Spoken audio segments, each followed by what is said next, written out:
चैतन्य चमत्कारी बाबा तुम चिदानंद चिद्रूपी हो। शुद्धात्म तत्व के आधारक तुम निजानंद निज रूपी हो। समरसी भाव में लीन सदा निष्प्रय योगी शिवगामी हो। हे जिन शासन के उज्ज्वल ध्वज तुम दिगंत अभिरामी हो। ना अरिहंतों का समूह शरण ना देखी हमने सिद्ध सिला। हे सवा आपकी समूह शरण ये ध्यान सिलाई सिद्ध सिला। हे गुरुवर हमें प्रसन्न करो अब और अधिक नाम बरसाओ। मेरे जीवन के प्राण आप प्राणों में आप समा जाओ। ओम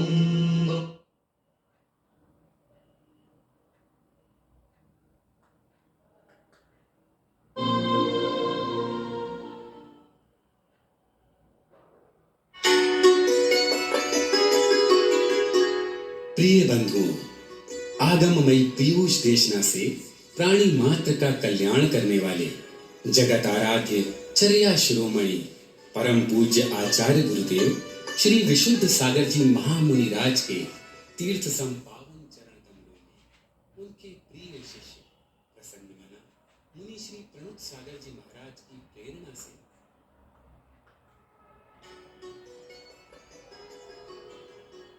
प्रिय बंधु, आगममयी पीयूष देशना से प्राणी मात्र का कल्याण करने वाले जगत आराध्य चर्या शिरोमणि परम पूज्य आचार्य गुरुदेव श्री विशुद्ध सागर जी महामुनि राज के तीर्थ संपावन चरण कमलों में उनके प्रिय शिष्य प्रसन्न मना मुनि श्री प्रणुत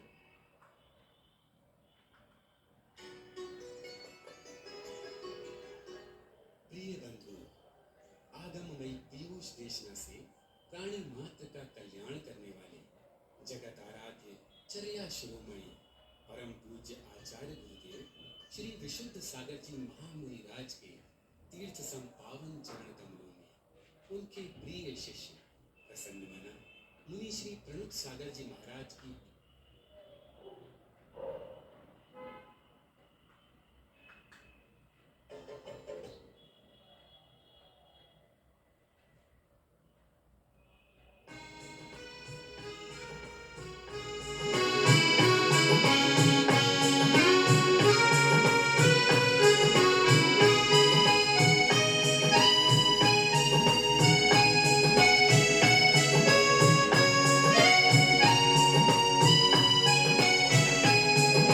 मन मंदिर में बसा रखी है गुरु तस्वीर सलोनी। मन मंदिर में बसा रखी है गुरु तस्वीर सलोनी। रोम रोम में बसे हैं गुरुवर गुरुवर विशुद्ध सागर जी। गुरुवर विशुद्ध सागर जी। हाँ, मन मंदिर में बसा रखी है गुरु तस्वीर सलोनी। मन मंदिर में बसा रखी है गुरु तस्वीर सलोनी। रोम रोम में बसे हैं गुरुवर गुरुवर विशुद्ध सागर जी। गुरुवर विशुद्ध सागर जी।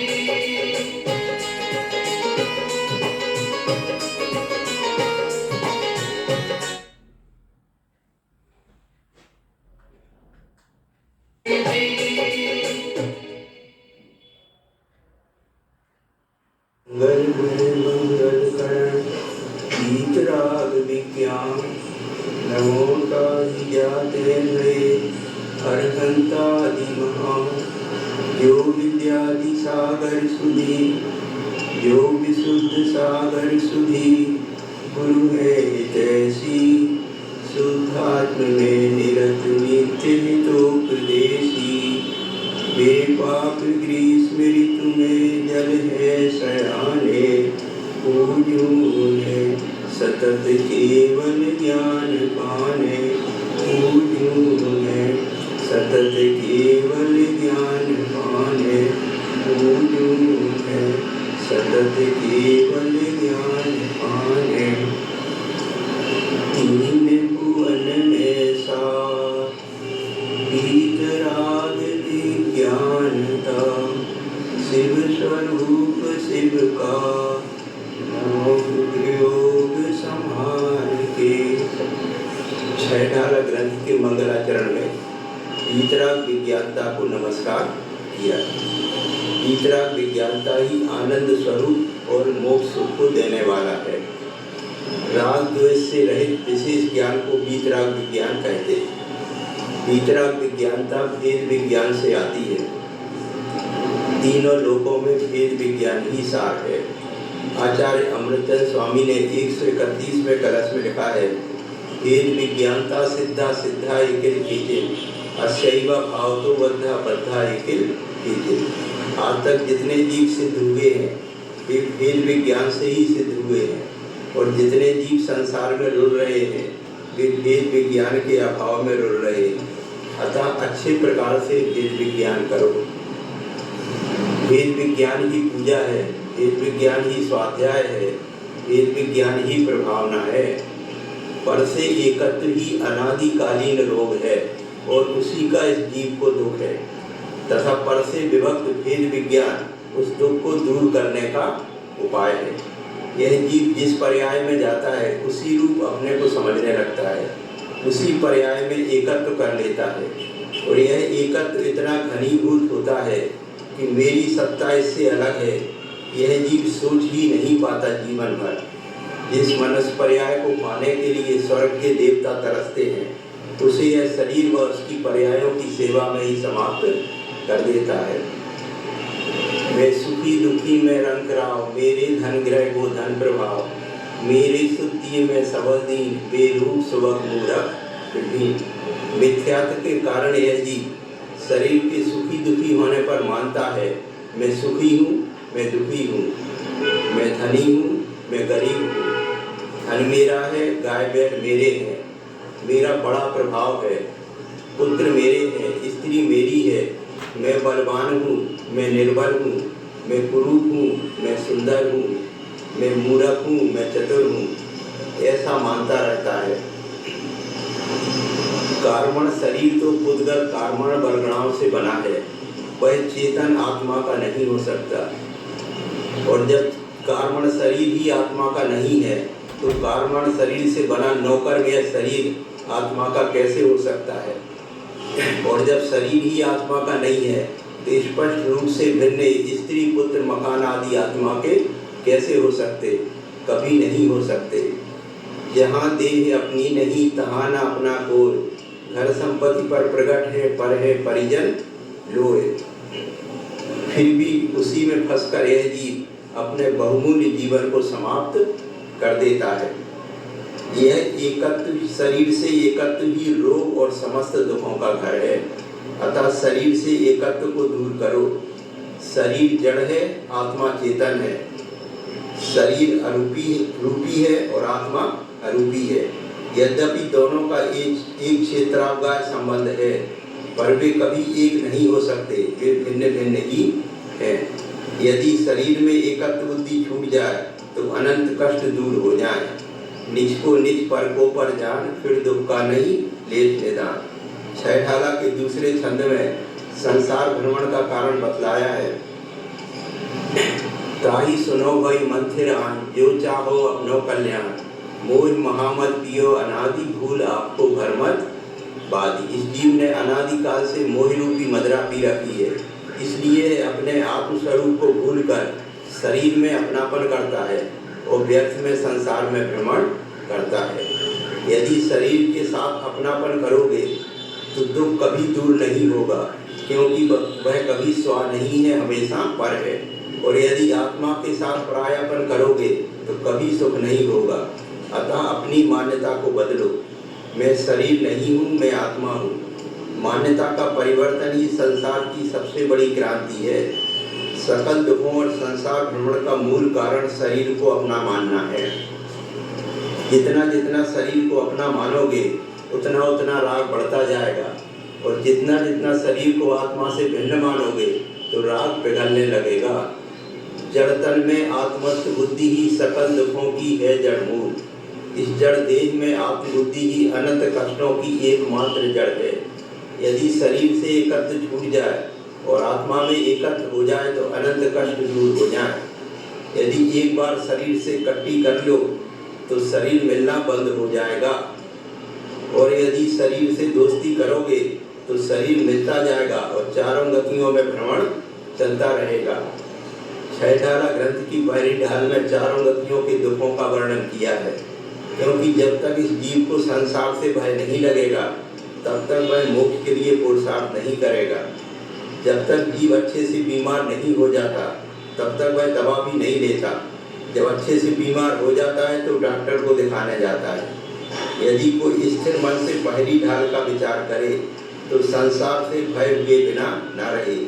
इस संसार में ये जैसा कष्ट लगना चाहिए। पंडित दौलतराम जी ने 6 ढाला के पहले छंद में लिखा है, ये त्रिभुवन में जीव अनंत, सुख चाहे दुख ते भयवंत, ताते दुखारी सुखकारी, कहें सीख गुरु करुणाधार। 3 लोक में अनंत जीव है, वे सभी सुख चाहते हैं और दुख से डरते हैं, पर वे सच्चे सुख का स्वरूप नहीं जानते और उसे प्रकट करने की विधि भी नहीं जानते। जिसे आप चाहते हैं उसे जब आप जानते ही नहीं तो वह कैसे प्राप्त होगा। 6 ढाला की तीसरी ढाल में सच्चे सुख का स्वरूप व उसे प्राप्त करने की विधि बताई है। आत्म को हित है सुख सुख सुख आकुलता बिन कहिए, आकुलता से माही न ताते से मग लागो चाहिए। सम्यक दर्शन ज्ञान चरण से मकसो दुविध विचारो, जो सब ज्ञानत रूप से निश्चय कारण सो व्यवहारो। आत्मा का हित सुख पाने में है और वह सुख आकुलता से रहित है। आकुलता मोक्ष में नहीं है, इसलिए मोक्ष मार्ग में लगना चाहिए। सम्यक दर्शन, सम्यक ज्ञान, सम्यक चारित्र की एकता मोक्ष मार्ग है। सम्यक दर्शन, सम्यक ज्ञान, सम्यक चारित्र को रत्नत्रय कहते हैं। रत्नत्रय वह अमूल्य निधि है जिसकी तुलना संसार की समस्त संपदा से भी नहीं की जा सकती। रत्नत्रय को धारण कर लेने पर राग द्वेष मोह का विनाश हो जाता है और राग द्वेष का विनाश होने से दुख का भी विनाश हो जाता है तथा आत्मा में सहज अतीन्द्रिय सुख का संचार होता है। संसार विषम समस्या रूप है, यहाँ हर प्राणी दुखी और संतप्त है।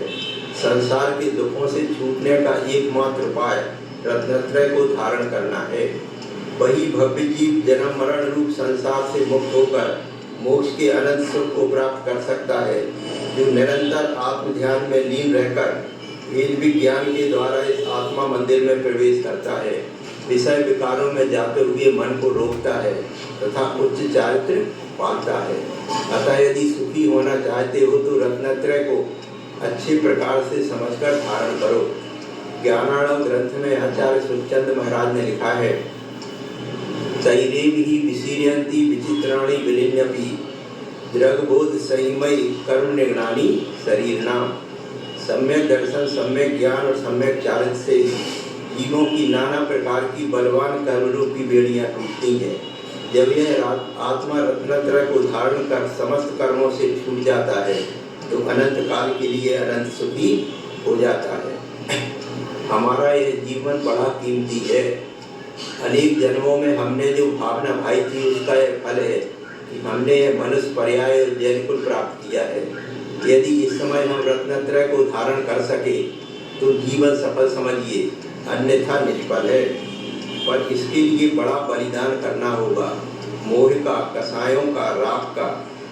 राग भी रहे, तृष्णा भी रहे, बाहरी पदार्थों को देखकर खुश भी होते रहे, उन्हें अपनाते भी रहे और मुक्ति का स्वाद भी ले ले, यह नहीं हो सकता। किसी एक ओर का मार्ग निश्चित कीजिए कि कौन सा मार्ग प्रिय है।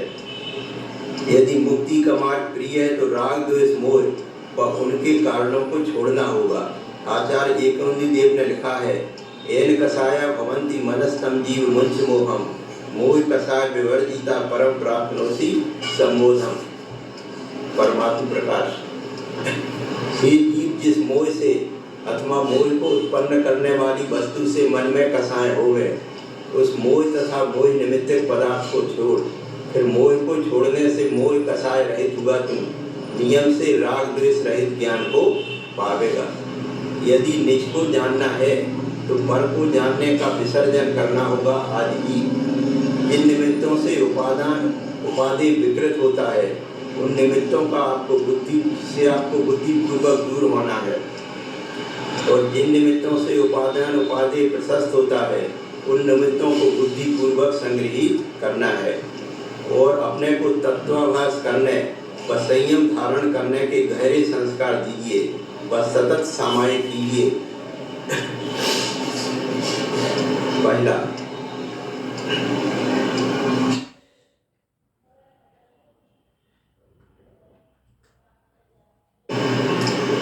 चिन्मय आनंद मंगलमय मंगलकरण वीतराग विज्ञान नमो ताहि जाते भय अरहंत।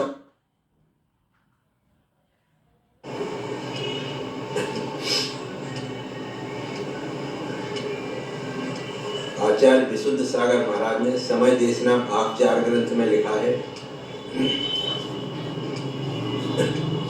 76वां।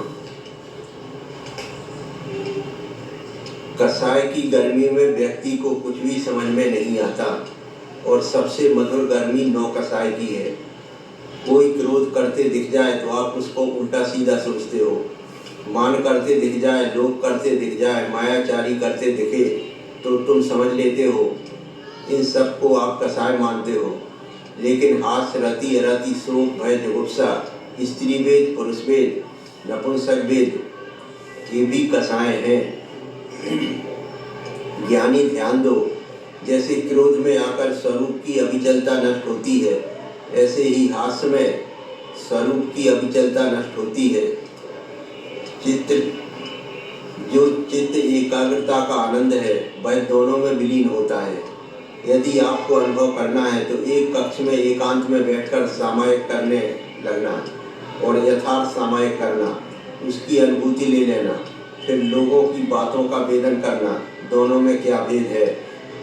यदि आपको भेद समझ में आ जाए तो यह समझ में आ जाएगा कि मैंने अपनी साधना की पर्याय को कितना व्यर्थ में नष्ट ही किया है। मौन का पालन हो सकता है, तब भी क्या कहता है जीव, माहौल को ठीक करने के लिए बोल रहा हूँ। ज्ञानी कर्म वहाँ मुस्कुरा रहा है कि तेरा माहौल ठीक हो या ना हो, लेकिन मेरा माहौल तो ठीक हो रहा है। ज्ञानियों, व्यर्थ बोलने से वचन योग नष्ट होगा कि नहीं? काय योग के बिना वचन बल करेगा क्या? तो काय योग भी चल रहा है, मन योग ने भी काम किया है, तभी तो बोलने के भाव आए। तेरा त्रियोग अशुद्ध है। काश आप पक्के व्यापारी होते तो बहुत संभल कर रहते। एक लोभी व्यापारी एक एक सिक्के को कैसे संभाल कर रखता है। हे ज्ञानी, अपने त्रियोग को क्यों नहीं संभाल कर रखता?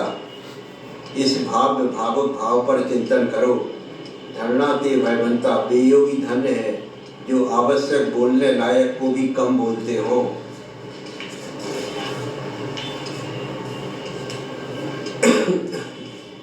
सतहत्तरवां।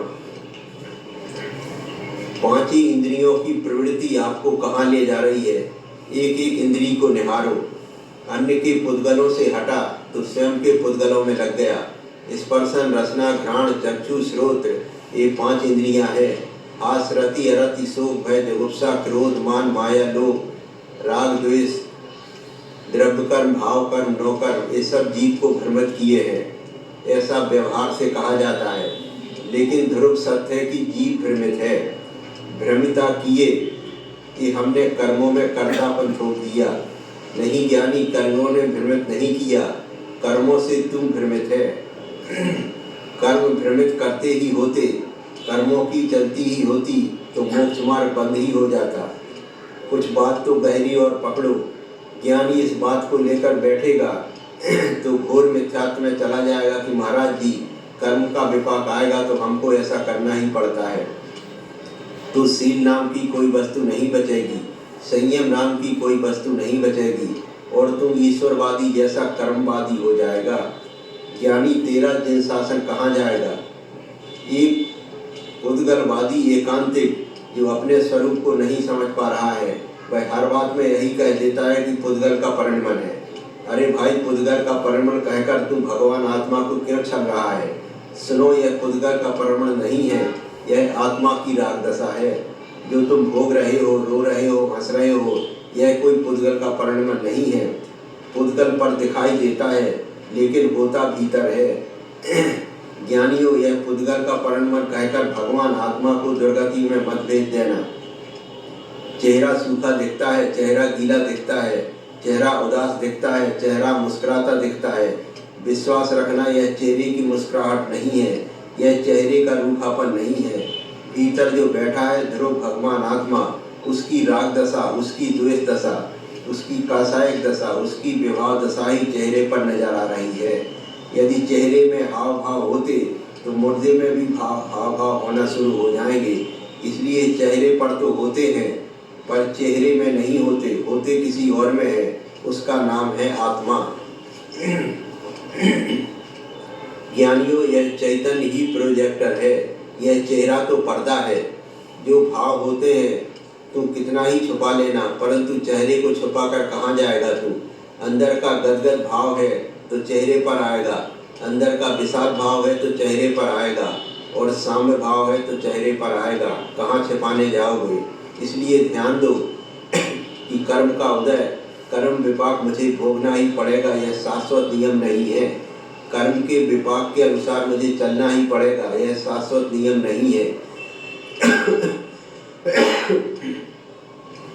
पुण्य को भोगना ही पड़ेगा, यह भी शाश्वत नियम नहीं है। पुण्योदय पापोदय को वही भोगता है जो पुण्य पाप में राग करता है। जिसका पुण्य पाप का राग विलीन हो गया, उदय ही उदय में चल रहा है, विपाक ही विपाक में चल रहा है, परंतु भोक्ता विपाक पर ध्यान ही नहीं दे रहा है। तो ज्ञानी उदय करेगा क्या? एक क्षण को मुनिमन बन जाओ। विपाक तो विपाक है, भाव विभापक भाव मेरा कर्म विपाक नहीं है, व्याप्य व्यापक भाव मेरा आत्मा का स्वभाव है। लेकिन विषयों का भाव विभापक भाव मेरी आत्मा का स्वभाव नहीं है। तो ज्ञानी घनघोर उदय चल रहा हो कर्म का, और सामने वाला गाली भी दे रहा हो, पत्थर भी फेंक रहा हो, तब भी हे योगीश्वर, यह पत्थर उठाना फेंकना स्वाकृत नहीं परकृत है, गाली देना यह स्वाकृत नहीं परकृत है, दोनों मेरे से अत्यंत भिन्न है। वह क्या बीतराग दशा है जहाँ राग में लीन होना तो बहुत दूर है, राग के नजदीक भी ना आए। ऐसा मत सोचना कि यह संभव नहीं है, ऐसा सोचो कि यह असंभव नहीं है। यदि इसे आप असंभव बोल दोगे तब नमोस्तु शासन में कोई अरहंत नहीं बन पाएगा, और जब अरहंत नहीं बन पाएगा तो सिद्ध भी कैसे बनेगा? और अरहंत बनने के पहले निर्गंध बनेगा क्या फिर? और इस भ्रम को भी निकाल दीजिए कि यह सप्तम अष्टम आदि गुणस्थानों की बात है या यह छठवें गुणस्थान की बात है। जितना पुरुषार्थ छठवें सातवें गुणस्थान में होता है, आगे तो उसका फल भोगता है जीव। लेकिन यहाँ बुद्धि काम कर रही है, विकल्प काम कर रहे हैं। उन विकल्पों के काल में अपने आप को विकल्पों से रहित रख पाना, यह पुरुषार्थ छठवें गुणस्थान का है। अर्थात विषय कषायों से अबुद्धि पूर्वक हट जाना, यह बहुत सुगम है। विषय कषायों से बुद्धि को हटाकर रखना, इसका नाम है पुरुषार्थ। जिस जीव ने मूर्छितता को प्राप्त कर लिया हो, अथवा वैद्य ने मूर्छित होने का इंजेक्शन लगा दिया हो, उस व्यक्ति की शल्य क्रिया करना बहुत बड़ी बात नहीं है, क्योंकि वह तो शून्य है बेचारा। लेकिन जिसने कह दिया हो कि इंजेक्शन लगाना नहीं, मूर्छित करना नहीं, आप तो अपना काम कर लीजिए, और निहारते निहारते अपने शरीर की शल्य क्रिया करवा रहा हो, तो ज्ञानी कुछ है कि नहीं उसके पास, है ना? ऐसे ही सभी कल्प अवस्था में पीड़ा कष्ट को सहन करते हुए भी जो पीड़ित ना हो रहा हो, उसका नाम है योगी। ये छठवां गुणस्थान, पांचवां गुणस्थान, यह आँख खोलकर शल्य क्रिया है। धन्य हो इन सभी योगियों को, ब्रह्मचारियों को, कि ऐसे खोटे काल में आंखें खोलकर अपनी शल्य क्रिया देख रहे हों। अर्थात परिणामों को संभाल कर रखना पंचम काल की यही साधना है।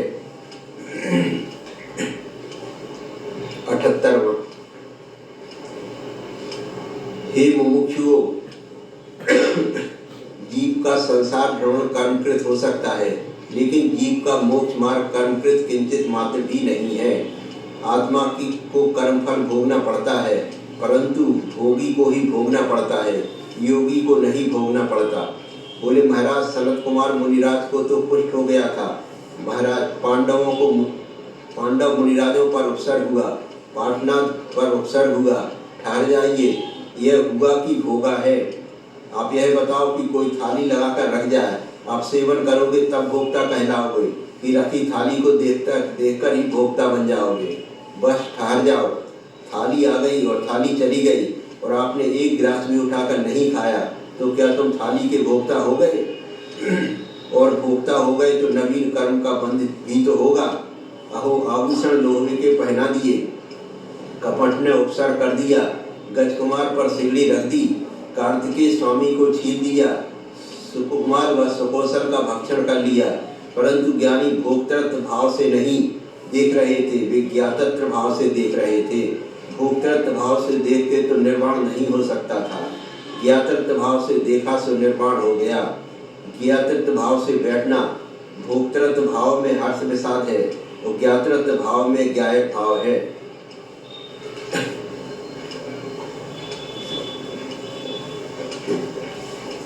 आध्यात्मिक मनन।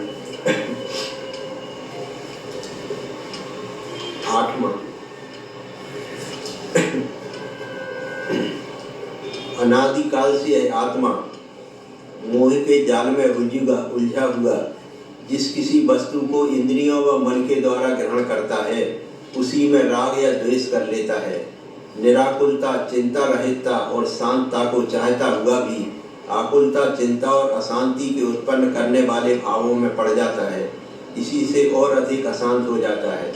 वास्तव में आत्मा को शांति व सुख तब ही हो सकता है जब यह अपने घर की विभूति में संतोष करे और पर के भंडार में लोभ कर उसकी याचना ना करे। इसके ऊपर जगत को नचाने वाले मोह ने ऐसी भुलाने वाली मोहिनी धूल डाल दी है जिससे यह बेखबर हो रहा है। दयालु परोपकारी मुनिराज इसको बार बार पुकार कर समझाते हैं, पर यह कुछ भी नहीं समझता। इसके चित्त में कभी आता भी है कि इस भूल को छोड़ दूं, परंतु आलस इसको झट दबा लेता है। पर अब यह संभला है, इसने अपने पुरुषार्थ को संभाला है। शुद्ध ज्ञान दर्शन आनंदमय शरीर व्यापी परम वीतराग यह आत्मा है।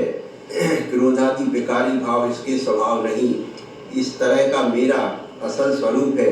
ऐसी श्रद्धा पूर्वक ज्ञान की परिणति में आत्मा का कल्लोल करना, रमना, चलना और स्थिर होना ही पुरुषार्थ है। यह एक सत्य परम दृढ़ ढाल है जो मोह के आक्रमणों को दूर से ही उलट फेंक देती है। यही पुरुषार्थ निश्चय से साधन है जो आत्मा के पास से मोह को बिल्कुल दूर भगाने वाला है और आत्मा को परमात्मा कर देने वाला है। जो योगी अप्रमादी होकर इस पुरुषार्थ पर कमर कस लेता है, वह निश्चय स्वरूप के ध्यान में अकंप होता हुआ अपने त्रिभुक्ति में परम शांत घर में जब शुद्ध दृष्टि फैलाकर देखता है, तो वहाँ क्षमा, मृदुता, शांतता, निराकुलता, समता, ऋजुता, सुचिता, निर्ममता, सहिष्णुता, चेतनता, वीतरागता आदि महामनोहर देवियों के दर्शन पाता है। बस फिर पुरुषार्थ छोड़ता नहीं। इसी के बल से यह योगी उन देवियों में रमता हुआ स्वाभाविक आनंद का परम अद्भुत स्वाद लेता है। 9वां,